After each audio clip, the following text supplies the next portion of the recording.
لائیے گا ان کو بھیج دیجیے. تو یہ تیاری نہ ہونے کی دلیل ہے. اب آگے یہ حضرت آئے تھے اور شعر پڑھ رہے تھے. آپ شعر پڑھ رہے تھے, میں قرآن کریم کی آیت پڑھتا ہوں, وَالشُّعَرَاءُ يَتَّبِعُهُمُ الْغَاوُونَ أَلَمْ تَرَ أَنَّهُمْ فِي كُلِّ وَادٍ يَهِيمُونَ. دوسری بات یہ کہہ رہے تھے کہ مفتی تقی صاحب نے تمہارے مودودی صاحب کی خیانت کو ذکر کیا ہے. میں مفتی تقی صاحب کی اب وہ دیکھتا ہوں وہ کتنے یعنی امانت دار ہیں, انہوں نے امانت کا کتنا لحاظ کیا ہے. تم ان کو علامۃ الدہر مانتے ہو نا.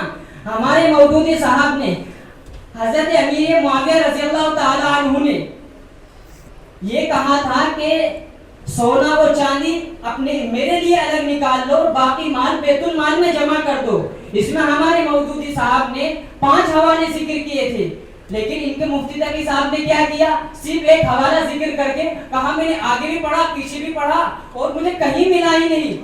اور کہا اس میں ابن کثیر کے حوالے سے کہ صرف اس میں یہ بات ہے کہ انہوں نے اپنے لیے نہیں بلکہ بیت المال کے لیے جمع کرنے کا حکم دیا تھا. میں کہتا ہوں کہ اگر یہ بات بھی مان لی جائے تب بھی یہ صریح کتاب اللہ کی خلاف ورزی ہے. وہ کیسے؟ قرآن کریم میں یہ حکم دیا گیا ہے کہ کل مال غنیمت کا 5واں حصہ بیت المال میں جمع کرو اور باقی جو 4 حصے ہیں وہ جو لڑائی کرنے والے ہیں ان میں تقسیم کر دیے جائے. دوسری اب میرے ایک فرد آ رہے ہیں, مولوی حذیفہ احمد. بسم اللہ الرحمن الرحیم. آپ حضرات مناظرہ سماعت فرما رہے ہیں شروع سے. شروع میں ترجمان صاحب آئے تھے اور انہوں نے معیار حق ہونے کا یہ مطلب بیان کیا تھا کہ صحابہ اکرام رضوان اللہ علیہم اجمعین کے معیار حق ہونے کا مطلب یہ ہے کہ ان کے انفرادی اور اجتماعی افعال و اقوال حجت شرعیہ ہیں. میں آپ حضرات سے یہ پوچھنا چاہتا ہوں کہ انہوں نے تقریباً پون گھنٹہ یہاں پر سامعین کا خراب کر دیا ہے. اتنی ساری انہوں نے یہاں پر آیات پڑھی, احادیث پڑھی اور ادھر ادھر سے چندہ کر کے بہت ساری باتیں آپ کے سامنے پیش کری. کیا کسی بھی آیت سے یا کسی بھی حدیث سے یہ بات کہیں سے بھی ثابت ہو رہی ہے کہ صحابہ اکرام رضوان اللہ علیہم اجمعین کے افعال و اقوال انفرادی اجتماعی طور پر حجت ہیں؟ کسی بھی آیت سے یہ بات ثابت ہو رہی ہے؟ انہوں نے جس طرح جو دلائل پیش کیے ہیں میں ان کا خلاصہ آپ کے سامنے پیش کرتا ہوں. انہوں نے چند طرح کی آیات پیش کی ہیں اور نصوص پیش کی ہیں جن کے اندر بنیادی چیز یہ بیان کی گئی ہے کہ بنیادی چیز جو بیان کی گئی ہے وہ یہ ہے کہ صحابہ اکرام رضوان اللہ علیہم اجمعین افضلیت کے ساتھ موصوف ہیں. یعنی صحابہ اکرام رضوان اللہ علیہم اجمعین کی فضیلت کو بیان کیا گیا ہے. میں آپ سے یہ سوال کرتا ہوں کہ کسی کی فضیلت کو بیان کرنا یہ اس بات کی دلیل ہے کہ اسے حجت شرعیہ بنا دیا جائے؟ بتائیے. انہوں نے رضی اللہ عنہم ورضوان, اسی طرح انہوں نے دلیل پیش کی آپ کی اولئک هم الراشدون. اس طرح بہت ساری آیت انہوں نے پیش کی جس کے اندر صحابہ اکرام کی فضیلت کو بیان کیا گیا. تو کیا صحابہ اکرام رضوان اللہ علیہم اجمعین کی فضیلت کو بیان کرنا اس بات کی دلیل ہے کہ انہیں حجت شرعیہ مان لیا جائے؟ دوسری بات یہ ہے کہ آپ یہ کہہ رہے ہیں کہ سب سے پہلے نمبر پر ہم قرآن کو حجت مانتے ہیں, دوسرے نمبر پر ہم حدیث کو حجت مانتے ہیں, تیسرے نمبر پر ہم اقوال صحابہ کو حجت مانتے ہیں. پہلی چیز اس کے اندر سب سے پہلی بات میں اس پر یہ کہنا چاہوں گا کہ آپ کی جتنی بھی اصول کی کتابیں ہیں اس کے اندر یہ بات کہیں پر بھی نہیں ہے. پہلا درجہ آتا ہے قرآن کا, دوسرا درجہ آتا ہے سنت کا اور تیسرا درجہ آتا ہے اجماع کا. اور اجماع کے اندر یہ تخصیص ہرگز نہیں ہے کہ اجماع صحابہ ہی حجت ہے. جس طرح اجماع صحابہ کو حجت مانا جاتا ہے اسی طرح بعد کے جو مؤمنین ہیں مجتہدین ہیں ان کے اجماع کو بھی حجت مانا جاتا ہے. اور اجماع کے اندر بھی آپ کو معلوم ہوگا اس چیز کا خصوصی خیال ہے کہ وہاں پر صحابہ اکرام کے اجتماعی اقوال ہوں گے, انفرادی تو کہیں بھی نہیں ہے. تو لہذا انفرادی والا جز باطل ہو گیا اور ان کا یہ دعویٰ بھی باطل ہو گیا.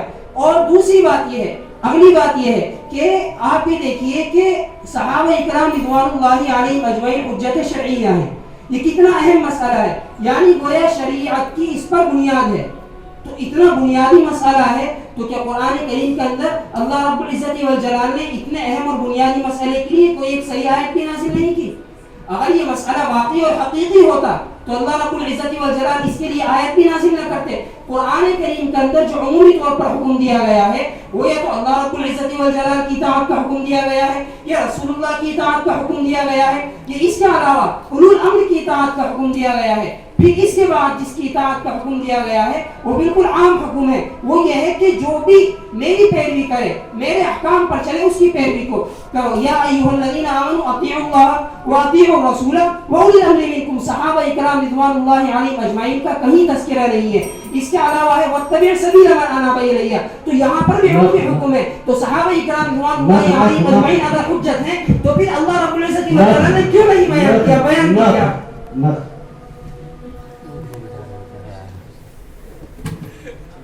لگاتار جھوٹ بولے جا رہے ہیں, بار بار کہہ رہے ہیں کہ کوئی دلیل پیش نہیں کی. ان سب سے پوچھ لو, بیٹھے ہیں سب بتا دیں گے ابھی کون کون سی قرآن کی آیت پیش کر دی, کون سی حدیث پیش کر دی. اور مستقل انہوں نے ان کے فرد نے جو کلام کیا وہ صرف قرآن پر کلام کیا. اب تو ایسا لگ رہا ہے کہ حدیث کو بھی ہٹا رہے ہیں دھیرے دھیرے, یعنی حدیث پر کوئی کلام ہی نہیں کر رہے ہیں کہ حدیث میں بھی نہیں ہے. یہ بھی نفی کرو نا, حدیث میں بھی نہیں ہے. اور جتنی بھی میں نے قرآن کی آیات اور جب میں نے حدیثیں پیش کرنا شروع کی تو اب تاریخی واقعات کی طرف بھاگ رہے ہیں, کیونکہ معلوم ہے اس میں تو ملنے کا نہیں کچھ, تو اس سے ہی کچھ نہ کچھ ہو جائے, لیکن اس سے بھی کچھ نہیں ہوا. اور انہوں نے کہا کہ حضرت عثمان رضی اللہ عنہ نے اپنے رشتہ داروں کو عہدہ دے دیا تھا, حالانکہ عثمان رضی اللہ تعالیٰ عنہ نے ایک ہی اپنے رشتہ دار کو, ایک شخص کو عہدہ دیا تھا, باقی تمام کو عہدہ حضرت عمر رضی اللہ تعالیٰ عنہ پہلے ہی دے چکے تھے. اور حضرت معاویہ رضی اللہ تعالیٰ عنہ پہ انہوں نے جو اعتراض کیا, حضرت معاویہ رضی اللہ عنہ مجتہد ہیں, وہ اجتہاد کر سکتے ہیں, آپ نہ مانے وہ الگ بات ہے, لیکن مجتہد کو حق ہے اجتہاد کرنے کا. اس کے بعد میرے ساتھی اور جو سوال ہیں ان کے بھی جواب دیں گے, لیکن انہوں نے اب تک کوئی جواب نہیں دیا ہے. اور کلو وعد اللہ الحسنہ, اللہ نے جنت کا وعدہ کیا ہے, تو اللہ نے جنت کا وعدہ گناہوں پہ کیا تھا. یعنی صحابہ کرام نے قرآن و حدیث کو اور آپ صلی اللہ علیہ وسلم کے اشارات مثبت تھے ان پر پورا عمل کیا. اب اگر اسی پر ہم عمل کر لیں صحابہ کو حجت بنا کر, تو ہم سے جنت کا وعدہ نہیں کیا جائے گا, ہم کو بھی جنت ملے گی, کیونکہ جو جنت ملتی ہے وہ اعمال حسنہ پر ملتی ہے.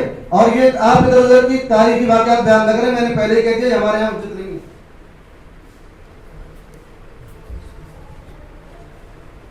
یہ مستعین اما بعد حذیفہ بھائی کھڑے ہوئے اور بولے کہ اتنی دیر سے دلیلیں چل رہی ہیں فضیلت کے اوپر, حضرت کو بتاؤ فضیلت کے اوپر دلیلیں دی جا رہی ہیں. مان علی و اصحابی فضیلت ہے, دلیل ہے, کس طرح ہے بتاتے ہیں آپ کو.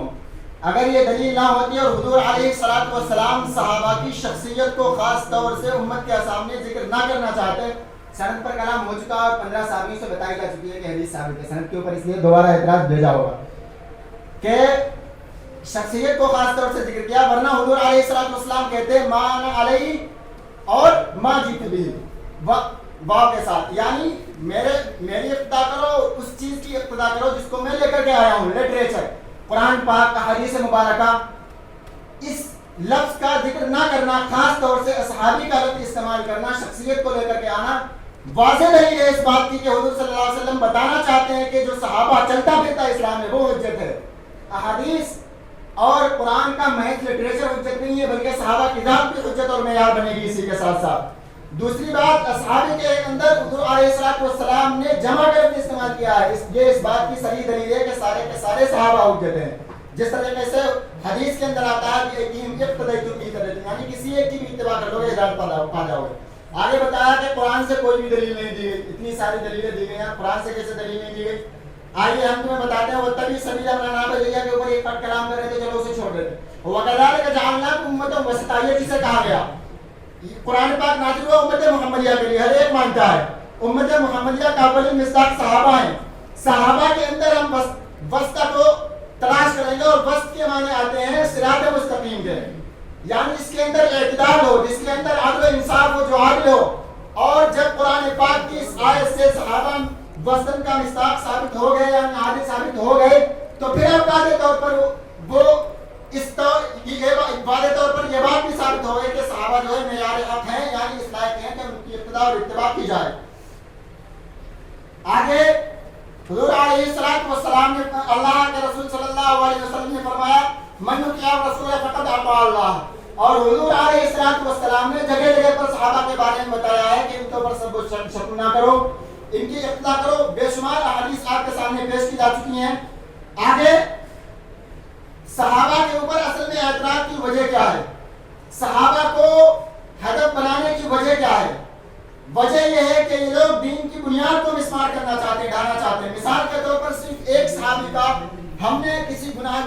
مثال کے طور پر مائدہ اسلمی رضی اللہ تعالیٰ عنہ کا مشہور واقعہ ہے زنا والا، جو لوگ یہ بیان کرتے ہیں، حالانکہ ان کے بارے میں نبی علیہ السلام کی یہ حدیث بھی موجود ہے کہ مائدہ اسلمی نے وہ توبہ کی ہے کہ سارے مدینے والوں پر تقسیم کر دی جائے تو سب کی مغفرت ہو جائے گی، ٹھیک ہے۔ اس کے علاوہ اگر مان لیتے ہیں چلو ان سے خطاؤں کا صدور ہوا ہے، تو پھر یہ بتاؤ کہ صرف خطاؤں کی بنا پر آپ یہ بات کہتے ہیں کہ اقتدا ہر چیز میں ہوا کرتی ہے، لہذا خطاؤں کے اندر بھی اقتدا لازم آئے گی، تو آپ مجھے یہ بتاؤ کہ نبی صلی اللہ علیہ وسلم کی کیا آپ ہر چیز کے اندر اقتدا کرتے ہو؟ نبی علیہ السلام نے 11 شادیاں کی، تم کرتے ہو؟ نبی علیہ السلام کے اوپر تہجد کی نماز فرض تھی، تم پڑھتے ہو؟ فرض سمجھ کر بہت ساری چیزیں، ہر چیز کے اندر اقتدا نہیں ہوتی ہے، بلکہ انہی چیزوں کے اندر اقتدا ہوتی ہے جو لائق اقتدا اور جو لائق ہدایت یعنی کامیابی تک پہنچانے والی ہیں۔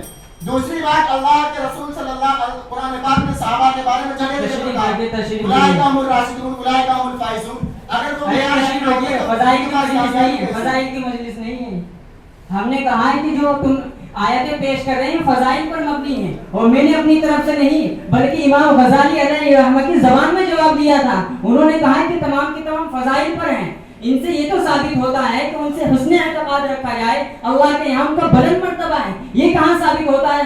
آپ یہ ثابت کر دو کہیں سے بھی اطیعوا الصحابہ یا اتبعوا الصحابہ، نہیں پیش کرتے۔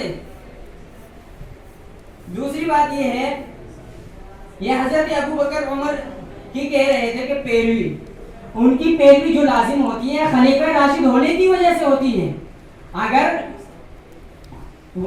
تقلید الصحابہ کی وجہ سے واجب ہوتی تو ان کو یہ اختلاف نہ ہوتا عام صحابہ کو کہ ان سے اختلاف کریں، حالانکہ عام صحابہ ان سے اختلاف کرتے تھے۔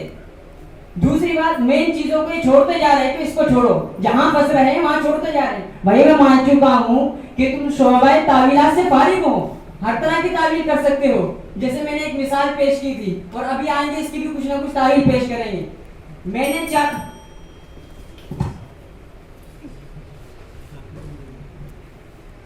انہوں نے یہ کہا کہ صحابہ کی کہاں قرآن میں آیا ہے کہ صحابہ کی اتباع کرو، والذین اتبعوہم بإحسان، یہ کیا ہے؟ اتباع نہیں ہے، اتباع کا حکم دیا گیا نہیں دیا گیا۔